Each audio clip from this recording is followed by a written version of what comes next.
출애굽기 19장 4절로부터 6절까지 우리가 함께 읽겠습니다. 너희는 내가 이집트인들에게 어떻게 하였으며 내가 어떻게 독수리들의 날개들로 너희를 실어 내게로 데려왔는지를 보았느니라. 그러므로 이제 만일 너희가 참으로 내 음성에 복종하고 나의 언약을 지키면 너희는 모든 백성보다 나에게 독특한 보물이 되리니 이는 온 땅의 내 것임이니라. 너희는 나에게 제사장들의 왕국이 되며 거룩한 민족이 되리라. 이것이 내가 이스라엘 자손에게 고할 말이니라 하시니라. 아멘입니다. 오늘 하나님은 모세를 통해서 이스라엘 백성에게 너희는 모든 백성보다 나에게 독특한 보물이라고 했습니다. 우리 성경은 열국 중에서 내 소유가 되겠고 이렇게 기록되어 있죠. 그 소유라는 말씀이 특별하다는 뜻입니다. 특별한 백성, 특별한 보물. 여러분, 이 말씀은 우리에게도 하신 말씀인데요. 과연 여러분들, 나는 하나님의 특별한 보물인가? 보물이라는 것은 자기가 영원히 간직할 것이죠. 남에게 빼앗기고 싶지 않은 것이 보물입니다. 자, 그러면 여러분들의 보물은 무엇인가 한번 생각해 보세요. 나의 보물은 무엇인가? 아마 우리 최용은 전도사에게 보물은 이 두 아들, 딸이 아닐까 싶습니다. 아마 부모를 가진 사람들은 전부 자기의 보물들이 자녀가 되겠죠. 자기 어머니, 아버지를 보물로 삼는 자녀들은 별로 없어요. 근데 아버지가 재버리면 자기 어머니, 아버지가 보물이 될 거예요. 그렇죠? 예. 그렇지 않을까요? 그럴 것 같아요. 그죠?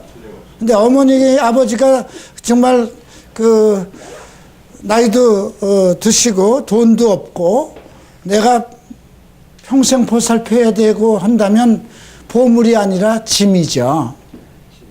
그래서 요즘엔 내어다 버리는 자식들도 있는가 봅니다. 그러니까 보물을 보물답게 키우지 않으면 나중에 아버지 어머니가 짐이 된다는 사실. 예. 그래서 그거는 보물을 땅의 것에다 뒀기 때문에 그래요. 그죠? 예수님은 뭐라고 그랬어요? 땅에다 쌓지 말라고 그러죠? 예. 하늘에다, 너희 보물을 하늘에다 쌓으라고 그럽니다. 그것은 좀도 먹지 않고 녹도 쓸지 않는다고 그러죠. 근데 오늘 하나님께서 우리에게 독특한 보물이래요. 많은 보물이 있을 수는 있어요. 그런데 독특한 보물이라고 생각하면 이건 또 다르잖아요. 그죠? 여러분, 독특한 보물은 항상 봐도 독특한 거예요. 그죠? 그러니까 보물이 여러 개가 있어도 이렇게 버릴 수도 있겠죠. 그러나 독특한 보물은 버릴 수가 없는 거예요. 항상 봐도 독특하니까. 자, 여러분들에게 독특한 보물은 무엇일까요? 여러분들이 가지고 있는 것이 많으면 그 독특한 보물에 대해서 관심을 가질 수가 없어요. 난 내 인생에서 보물이 무엇이냐 그러면 성경인 것 같아요. 참 이 성경은 나에게 독특한 보물이에요. 왜냐하면 항상 봐도 달라요. 항상 봐도 깊어요. 항상 봐도 경이로워요. 질리지가 않아요. 제가 30살에 예수를 믿고 그리고 43살에 완전히 하나님 앞에 새 사람으로 거듭난 이후에 성경이 나의 주인이 되고 나의 스승이 되고 나의 친구가 되고 나의 애인이 되고 나의 자녀가 되다시피 내 인생에서 이보다 더 중요한 것은 없는 독특한 보물이었습니다. 그런데 항상 봐도 그 내용이 동일한 말씀인데, 동일한 약속인데, 동일한 언약임에도 불구하고 내게 다가오시는 주님의 말씀은 그때그때를 따라서 그때그때 달라요. 그죠? 코미디에 그때그때 달라요라는 거 지금도 하는지 모르겠지만, 예. 지금도 성경은 그때그때 달라요. 아주 독특해요. 여러분들, 이제 2015년도에, 2014년도는 다 지나갔습니다. 여러분이 잘못한 것도 많이 있다고 해도 괜찮아요. 새로운 날이 우리 앞에 항상 있잖아요. 우리가 이제 뭔가 다시 헌신하고 싶어도 헌신할 수 없는 때가 와요. 예, 이스라엘 백성에게 그 날이 왔었잖아요. 그죠? 두렵고 크고 두려운 날이 왔었어요.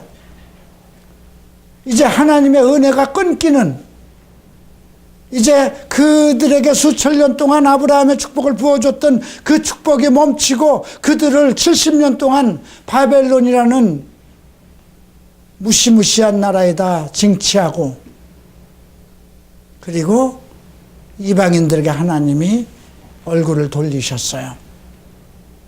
그리고 지금까지 이방인의 시대에서 하나님은 우리에게 무한한 은혜를 베풀어 주셨습니다.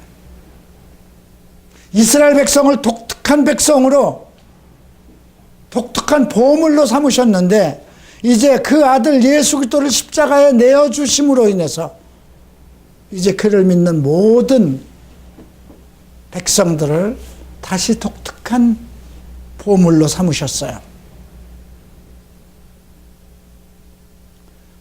이거는 정말 천지가 개벽하는 것보다 힘든 일입니다. 죄인을 위해서 자기 아들을 십자가에 내어줘서 못 박게 하시고 자기의 사랑을 알게 하셨다는 이 사실은 정말 천지가 개벽해도 일어날 수 없는 일입니다. 자, 오늘 하나님께서는 이스라엘 백성에게 명하십니다. 그리고 이렇게 말씀하십니다. 3절에 보면 야곱의 족속에게 이르기를 이스라엘 자손에게 고하라. 이스라엘 자손에게 고하라 그랬습니다.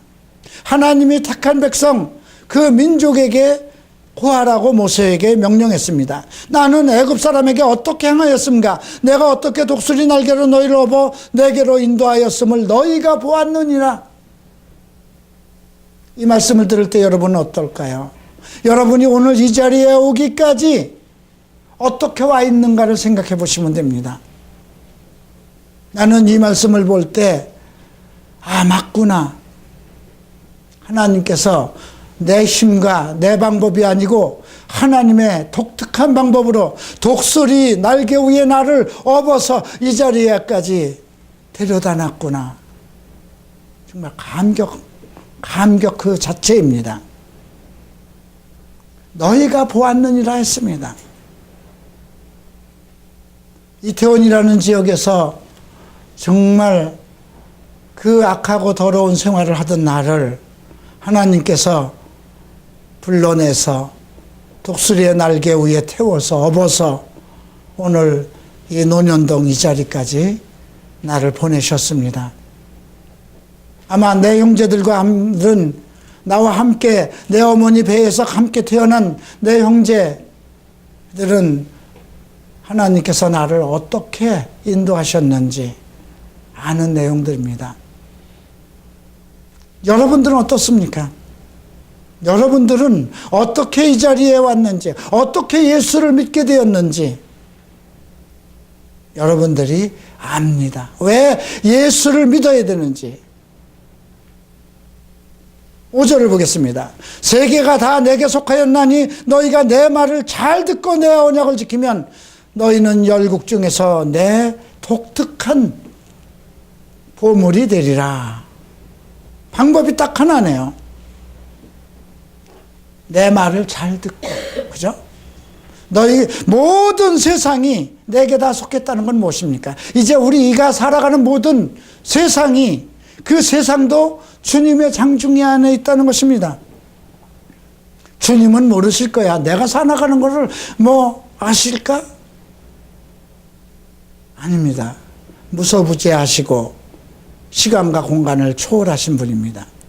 우리가 있는 장소, 우리가 살아가는 지역, 우리가 속한 나라, 이 모든 것이 하늘과 땅과 그 모든 것이 그에게 속해 있습니다.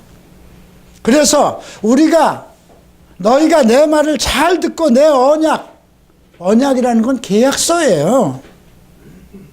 자, 여러분, 우리가 어느 집을 들어가려고 해도 계약서를 쓰지 않습니까? 어느 회사를 들어가도 계약서를 쓰지 않습니까?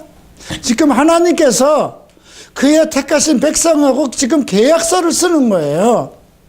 계약서를 쓰되 너희가 지금까지 이 자리에 와 있기까지 어떻게 하나님께서 너를 이 자리까지 끌어내셨는지 그걸 기억한 후에, 그걸 스스로 깨닫게 한 후에, 그리고 계약서를 쓰시는 겁니다. 내 말을 잘 듣고 내 언약을 지키면 너는 열국 중에서 독특한 내 보물이 될 것이다. 우리는 길바닥에 널려있는 돌멩이만도 못합니다. 수많은 모래들처럼 이름도 없는 존재들입니다. 그러함에도 불구하고 우리가 하나님의 말씀을 잘 듣고 그 계약의 말씀, 언약의 말씀을 잘 지키면 나는 하나님의 독특한 보물이 된다는 것입니다. 그러니 우리가 그대로 실행해야 되지 않겠습니까? 아직 여러분들이 나는 정말 하나님이 나를 간섭이나 하시는 것인가? 하나님이 나를 정말 축복하시는 것인가? 하나님이 정말 나를 자기 마음에 두신 것인가? 하나님이 정말 나를 자기 아들을 예수 그리스도를 십자가에 내어주고 나를 구원시킬 만큼, 나를 구속할 만큼 내가 그렇게 중요한 존재였던가? 그런 실감이 안 날 수도 있어요. 그러나 오늘 하나님께서는 분명히 우리에게 내가 너희에게 하는 그 말을 잘 짓고 내 언약을 지키면 너희는 열국 가운데서 나의 독특한 보물이 되리라, 이렇게 약속하셨습니다. 그리고 6절을 보시겠습니다. 너희가 내게 대하여 제사장 나라가 되며, 제사장 나라, 제사장들의 나라입니다. 거룩한 백성이 되리라. 너는 이 말을 이스라엘 자손에게 고할지어다 그랬어요. 제사장들의 왕국이 되며, 여러분, 제사장들의 왕국이라는 건 여러분들이 각 사람들이 통치자가 된다는 것입니다. 아니 지금 대한민국에도 통치자도 한 사람밖에 없는데 어떻게 그 많은 사람들이 다 이 세상의 통치자가 되겠습니까? 의무를 가질 수도 있지만 하나님의 말씀입니다.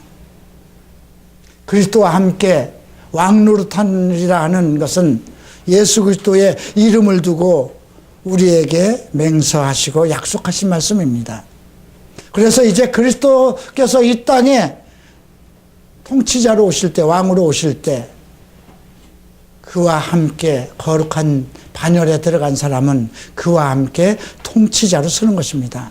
그 중에 여러분들이 포함되어 있어야 됩니다. 여러분들이 하나님의 독특한 보물이 되어 있다면은 분명히 제사장으로서의, 왕으로서의, 통치자로서의 그 역할을 하게 될 것입니다.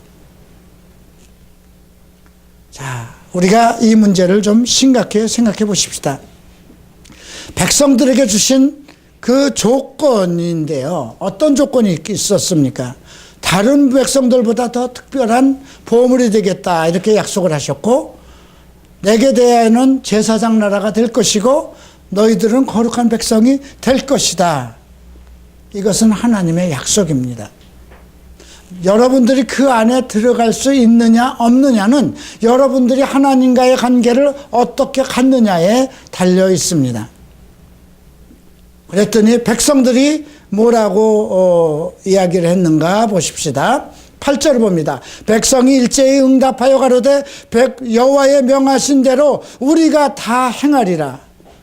모세가 백성의 말로 여호와께 회보하였다고 그럽니다. 자, 이 말씀 잘 들어보세요. 나의 언약을 너희들이 잘 지키면 그랬는데 아직 언약이 나오지 않았어요. 그죠? 언약은 20장에서 나옵니다. 십계명은 20장에서 주어집니다. 그 계명이 주어지기 전에 내가 너희에게 말하는 것을 다 듣고 내 언약을 지키면 너희는 열국 중에서 특별한 나의 독특한 보물이 될 것이며 제사장이 될 것이다, 이렇게 약속하셨는데 그 백성이 일제에 우리가 그대로 하겠습니다. 지키겠습니다. 만약에 여러분들 같으면 어떡할까요? 지금 여러분들을 너희가 지금은 너 자신이 얼마나 초라하고 별 볼 일 없는지는 모르겠지만 너희가 이제부터 내 말을 잘 듣고 지키고 내 언약을 지킨다면 너희는 독특한 나의 보물이 될 것이며 이제 그리스도의 날에 예수와 함께 왕노릇할 것이다. 통치자가 될 것이다. 제사장이 될 것이다. 그런 약속을 한다면 주님 공갈 때리지 마세요. 그럴 사람이 있을까요? 아마 있을 수도 있어요. 그죠? 하나님께서 자기를 이 현재의 자리까지 나의 위치까지 내가 세상에서 술, 담배, 음행에 빠지고 있었던 그러한 사람들을 거룩한 백성으로 불러서 이제 하나님께서 그러한 언약을 삼은 그러한 자리까지 와 있다면 여러분들은 아마 그 말씀에 대해서 아멘하고 받을 것입니다. 우리가 이스라엘 백성에게 주신 모든 말씀은 오늘 우리에게 행하신 말씀이라고 우리가 알아야 되는 것입니다. 자, 그러면 백성들이 듣지도 않고 하나님이 어떤 말씀을 하신 것을 듣지도 않고 아멘하고 그대로 우리가 행하겠습니다 했던 그 언약의 말씀은 무엇일까요? 자, 제일 먼저 이제 우리가 20장으로 넘어가야 되는 것입니다. 자, 너는 나 외에는 다른 신들을 내게 잊지 말지어다. 이것이 첫 번째입니다. 3절의 말씀이죠. 여러분은 어떻습니까? 여러분들은 다른 신은 없습니까? 잘 생각해 보세요. 저는 절에 가지 않습니다. 우리 부모들은 아직 절에 다니고 우리 어머니는 아직 묻구리를 하고 또 굿도 하고 고사도 지내고 또 조상에게 제사도 지내지만 저는 그러지 않습니다. 그건 당연한 거예요. 지금 그러나 여러분들이 다른 신을 더 섬기고 있다면 이건 문제입니다. 네. 아이폰을 신으로 섬기는 사람들도 많아요. 그죠? 성경보다 아이폰을 즐겨하는 사람들도 많아요. 그죠? 예, 요즘 젊은이들은 아마 성경보다는 아이폰이 더 신이 될지도 몰라요. 신약에서 주님은 무엇을 말씀하셨습니까? 두 주인을 섬기지 말라고 그러죠.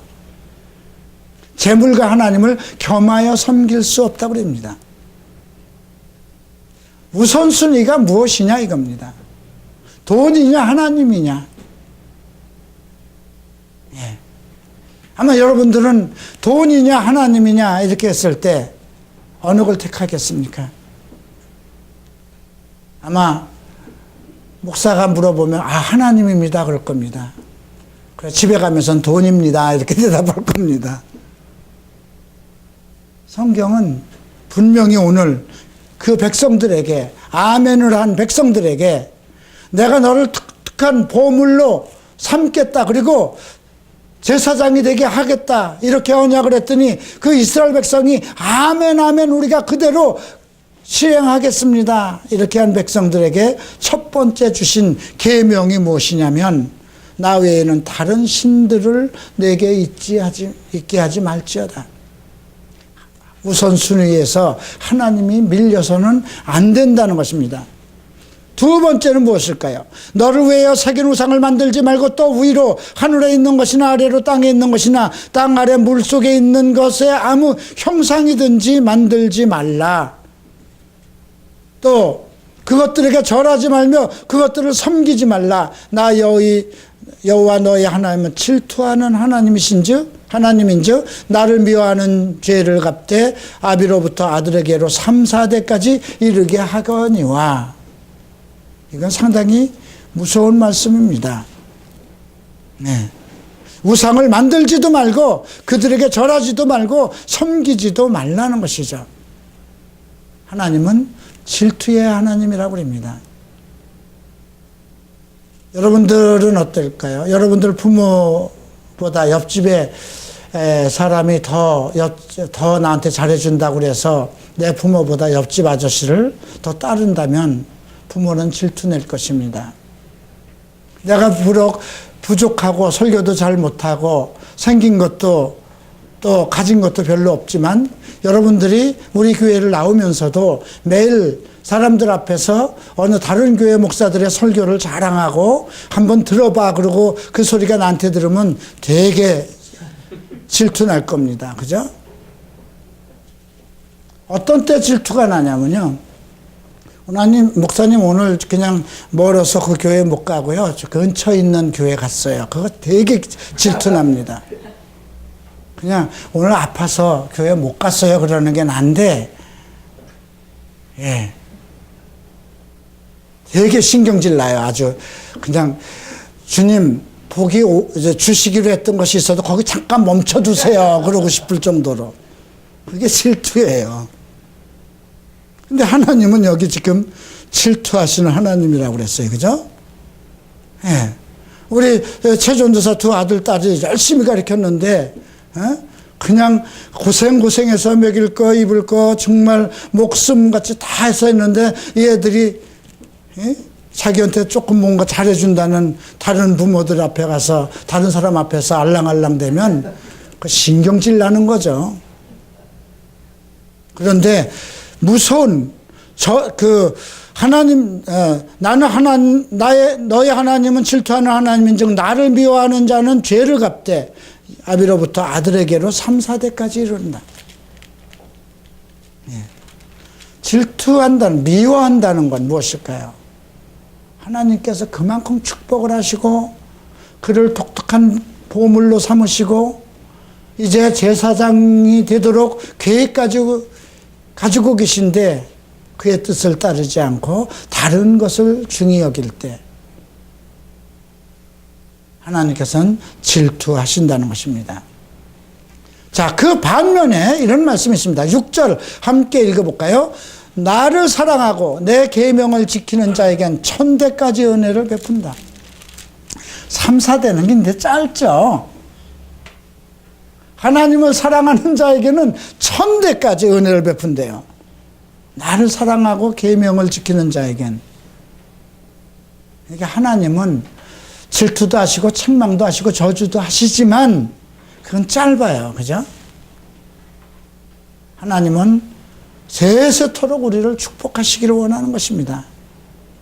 다른 데 돌아가고 다른 것을 더 하나님보다 귀히 여기는 것을 싫어하는 것입니다. 그 외에 어떤 것이 있을까요? 그래서 너는 너희 하나님 여호와의 이름을 망령 때에 일컫지 말라 이렇게 기록되어 있고요. 그 다음에 4절에 보면 안식일에 대한 것이 나오죠. 4절이 아닌가요? 8절에 보면 안식일을 기억하여 거룩히 지키라. 여기서 안식일의 개념은 오늘 주일입니다. 그렇죠? 이스라엘 백성에게 안식일은 토요일이었는데요. 왜 안식일을 거룩히 지키라고 그랬을까요? 엿새 동안 천지를 창조하시고 일곱째 날을 거룩하게 하시고 하나님께서 그날 쉬셨기 때문에 그렇습니다. 그래서 안식일을 거룩히 지키라는 것은 모든 백성이 하나님께서 모든 것을 다 창조하셨고 이제 더할 것이 없어서 안식에 드셨기 때문에 그 백성들도 다 안식에 들어오라는 것입니다. 그래서 이런 말씀이 있습니다. 한번 우리가 시브리서를 볼 게 아니라 여러분 주보를 보시면 압니다. 주보 맨 첫 장을 보시면 우리 교회의 슬로건입니다. 히브리서 4장 10절 함께 읽을까요? 이미 그의 안식에 들어간 자는 하나님의 그의 자기 일을 쉬신과 같이 자기 일을 쉬느니라. 하나님이 안식을 하셨기 때문에 하나님이 자기 일을 쉬신 것처럼 우리도 쉬어야 되잖아요. 그죠? 거룩한 안식일을 지키는 것. 자, 또 무엇이 있나요? 이제 다음 주에 우리가 배울 것입니다만 부모에게 공경하고 살인하지 말고 간음하지 말고 도둑질하지 말고 내 이웃에 대해서 거짓 증거하지 말고 탐내지 말고 그건 사람들과의 관계입니다. 그러나 오늘 우리가 먼저 귀히 여겨야 할 말씀은 하나님과의 관계 우선순위입니다. 다른 신들을 우리에게 있지 않게 하고 새기지도 말고 절하지도 말고 섬기지도 말고 그리고 여호와의 이름을 망령되이 함부로 부르지 말라는 겁니다. 성경에도 그렇게 성경에 기록되어 있습니다. 제단으로도 맹세하지 말라고 그러죠. 예, 아무 것으로도 맹세하지 말라. 그러면 그렇다, 아니다, yes, no 이렇게만 답변을 하고 그럽니다. 여러분들은 혹시 자기의 문제를 가지고 하나님 이것을 들어주시면 내가 무엇을 하겠습니다 이렇게 맹세하시는 일 있나요? 그거 꼭 지켜야 됩니다. 그러니 안 하는 것이 더 낫습니다. 하나님의 이름을 망령되이 부르고 하나님의 이름에 대해서 함부로 여기고 그분은 거룩하신 분이고 나를 위해 하시는 자이고 내 모든 앞날을 만들어 가시는 분입니다. 자, 하나님께서 이렇게 조건을 거시고 계약을 하신 거예요. 그렇죠? 이제 여러분들이 이 말씀대로 그대로 실천한다면 여러분들은 하나님의 독특한 보물이 될 것이고 하나님의 제사장들이 될 것입니다. 자, 지금은 어떨까요? 이거는 이스라엘 백성에게 하신 계약인데 지금도 하나님은 자기와 계약할 사람을 찾으십니다. 여러분들은 이제 어떻게 할 것인가? 이 계명대로 오직 주 여호와 하나님을 섬기며 다른 신을 두지 않고 그분을 유일하고 참된 나의 하나님, 나의 신, 그리고 그의 이름을 거룩히 여기고 그의 나를 거룩히 여기고 내 앞에 하나님 앞에 다른 우상을 두지 않고 하나님 앞에 다른 우선순위를 두지 않고 오직 하나님을 말씀을 청종하고 그 말씀을 지키겠다고 여러분들이 제가 그렇게 하겠습니다 하면 이제 하나님은 오늘 이 순간부터 여러분들에게 그 계획을 실행하실 것입니다. 그리고 여러분들을 독특한 하나님의 보물로 만들어 가실 것입니다. 자, 여러분, 우리가 구약에 있는 율법, 이 율법이지만 바울은 이것을 우리의 가슴에 새긴 신비의 언약이라고 그랬습니다. 예나 오늘이나 언제까지도 동일하신 하나님의 말씀입니다. 여러분들 하나님 외에 다른 신을 두지 마십시오. 그 어떤 것도 우선순위에 하나님 앞에 더 크게 그 이름을 두지 마십시오. 오직 주 여호와 그 하나님, 그분이 나의 창조자, 나의 생명, 나의 가르치시는 스승, 지혜, 나를 만들어 가시는 창조자, 거룩하신 분인 것을 깨닫는다면 지금 이 순간에 주님, 제가 이 말씀을 그대로 지키겠습니다. 내게 주신 계명을 지키겠습니다. 예수님도 그렇게 말씀하셨죠. 나를 사랑하는 자는 나의 계명을 가지고 나를 사랑해야 할지니라. 여러분들이 여러분을 구속하시고 여러분들을 구원하신 예수 그리스도를 믿는다면 그의 계명, 즉 하나님의 계명을 가지고 예수를 사랑해야 됩니다. 그러면 여러분들은 예수 그리스도의 이름으로 성령의 보증으로 하나님의 독특한 보물이 될 것이며 하나님의 귀한 제사장이 될 것입니다. 기도하겠습니다. 일어나시기 바랍니다.